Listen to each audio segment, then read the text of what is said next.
wabarakatuh, everyone. Welcome to our forum, Beyond a Reasonable Check. So, recently there was a viral video on a fight for a land which involves equitable interest and legal interest. What are you trying to say right now? How many times do I need to say this land is mine? No, miss. Your mom previously told me that after she died, that land will be mine. This land will be mine. My name is registered on this land. This is my mother's land, so it should be mine after she's dead. Yeah. And legally, it is registered under my name. But you wasn't there to take care of it. No. I don't care what are you trying to say. This land is still mine. Which brings us for today's forum. So, today we have quite an interesting topic, which is regarding Section 6 of the Civil Law Act 1956, which prohibits the introduction of any part of law of England relating to tenure and conveyance in Malaysian land law. So the question is, how far is this prohibition maintained by the court in matters of equitable ownership? So now, I would like to actually introduce all of you to our most interesting line of panelists ever that we have for today. So firstly, we have Professor Soha, an expert in the matter of constitution in Malaysia. How are you today? Hi everyone, I'm doing good today. Thank you for asking. Okay, thank you for coming here today. So next we have Mr. Amar, a senior conveyancing lawyer from Valley Legal Advisors. How are you doing? Alhamdulillah, I'm feeling good today, and thank you for inviting me here today. Thank you for being here. And last but not least, we have a very special guest from the Sessions Court who has tried her best to actually free up the schedule to be a panel for our forum today, Judge Zahira. Your Honour, how are you feeling today? I'm so excited to be here actually. Okay. Thank you for inviting me. No worries. So, Again, everyone, give a big round of applause to our panelists for today! Okay, so as we all know, we are going into the part of history a little bit. So before the colonization by the British into Malaysia, it was the customary law and Islamic principles that were practiced as the land law. By the time English law was introduced into our legal system, equity had already become a fundamental aspect of English law. So, basically, English law does include equity when it was being introduced in Malaysia. So, upon colonization by the British, so we are being introduced to the torrent system, which was originated by Australia. So, with this, the torrent system was first adopted in the Strait settlements and then was expanded to the Federated Malay States and then to the unfederated Malay States. So, as we all know, this system was to ensure certainty and security to the land ownership by the way of title registration, as registration is everything, right? So Professor Soha, given that the history of the introduction of English law into our land matter, how far is actually the extension of the application of Section 6, considering that we have our own legislation in the land matters and that we still cannot run from the English influence? So what's your take on this question? Okay, so ladies and gentlemen, two lovely moderators and fellow panelists, good day to everyone. It is a privilege to be here today to discuss a significant aspect of Malaysian legal history and its current application in land law, which is Section 6 of the Civil Law Act. So Section 6 is a clause that reflects Malaysia's clear departure from English land law. Instead, Malaysia has adopted Australian Trust System for land administration, which is governed by the National Land Code 1965 and the National Land Code Penang and Malacca Titles Act 1963. These laws apply throughout Peninsular Malaysia, while Sabah and Sarawak has their own respective statutes. The Sabah Land Ordinance Cap 68 and the Sarawak Land Code Cap 81 of 1958. I see. So, in regards to the application of the National Land Code, can you give us some examples for us to understand more clearly? So the legal framework governing the land tenure in Malaysia is outlined comprehensively in the National Land Code, which limits the applicability of English law in land matters unless explicitly provided. Historically, Section 6 allowed adverse possession, enabling individuals to claim ownership of land after 12 years of unchallenged occupation. However, under the torrent system, this principle no longer applies. Section 341 of the National Land Code protects registered landowners from claims by squatters or unlawful occupants, regardless of the time they have occupied the land. Squatters, as defined in the UK case McPhail and Persons Unknown, are individuals unlawfully occupying land without justification. Furthermore, Section 48 of the National Land Code explicitly prohibits acquiring title to state land through possession or occupation, a principle upheld in Siddiq bin Haji Muhammad and Ors and Government of Malaysia. The Limitation Act 1953 reinforces this by ensuring public land is immune from limitation periods, safeguarding it against adverse claims. I see. So, what do you think of Section 6 of overall? So to conclude, Section 6 of the Civil Law Act 1956 rejects the application of English land law in Malaysia ensuring that the nation's land matters are governed by its own laws. However, Malaysian courts sometimes apply English equitable principles to address gaps in local laws and ensure fairness and justice. So, thank you. Thank you so much for your explanations. Moving on to Mr. Ahmad, our senior conveyancing lawyer. So, Mr. Ahmad, can you tell us the difference between equitable ownerships and legal ownership? Thank you to all lovely moderators, my fellow panelists, and the audience. Now, two types of ownership that is practiced in Malaysia. The first one is legal ownership.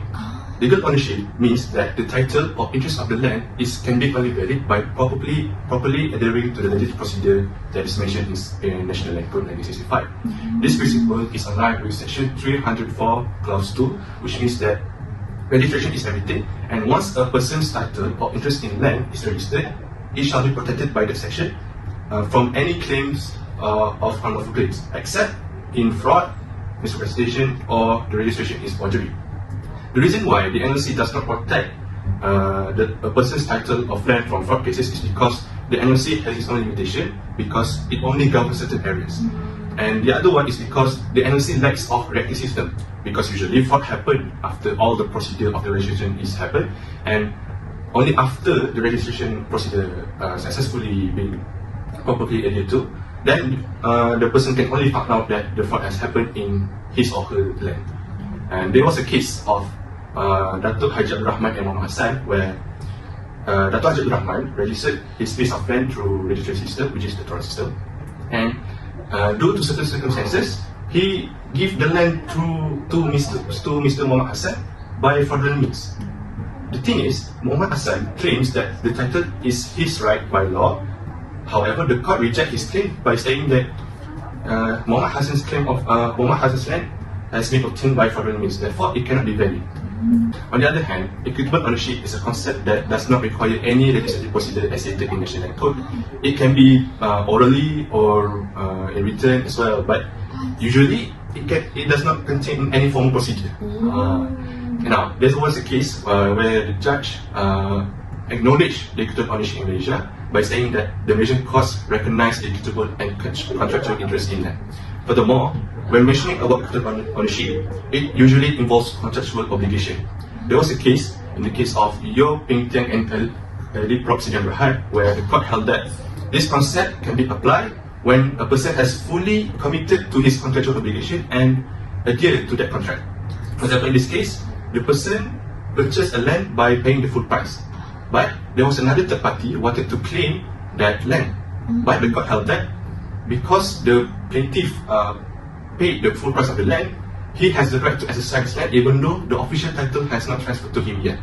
So it can be said that equitable ownership is like a custom or practice that is usually practiced by our people itself. Actually, it's quite interesting to know, the explanation and the differences between legal interest and equitable interest. So, Your Honour, Sahila, are you ready? So, do you think that the prohibition of Section 6 totally applies in the application of English law in the matter of land in Malaysia?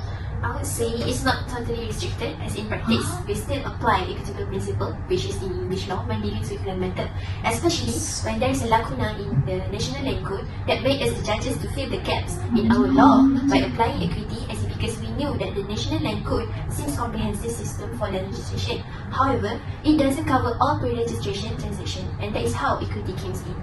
Ah, I see. So, may I ask about what about equitable ownership? So, what does it mean under our Malaysian law? It can be said that when someone has the right over the land, even without legal title.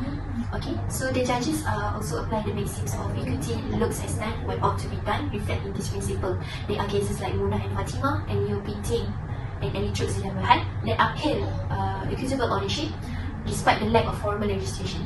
Of course, it raises an issue where Malaysia apply the Torrent system, where they register everything, but this practice seems contradict with the aims of Torrent system. I see.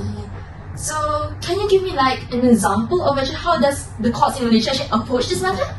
Okay, one example of court approach this matter is called constructive notice. Constructive notice is most commonly used by the judges to resolve these issues. Okay, in a simple note, constructive notice means that someone treated as having knowledge of something even if they haven't been directly told.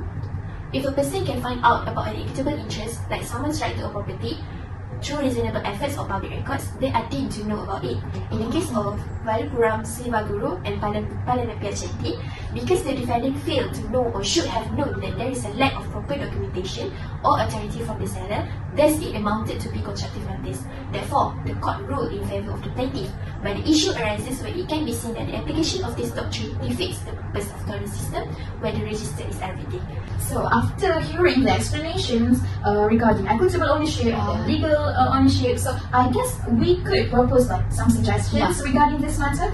Yeah, so let me actually propose several suggestions, several recommendations that we can propose on the matter under Section 6 of the Civil Law Act, right?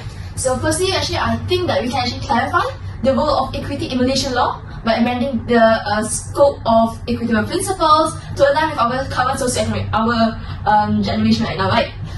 Especially in regarding to issues and also technological advancements. I think my second recommendations, I think you can take this to account, Your Honor.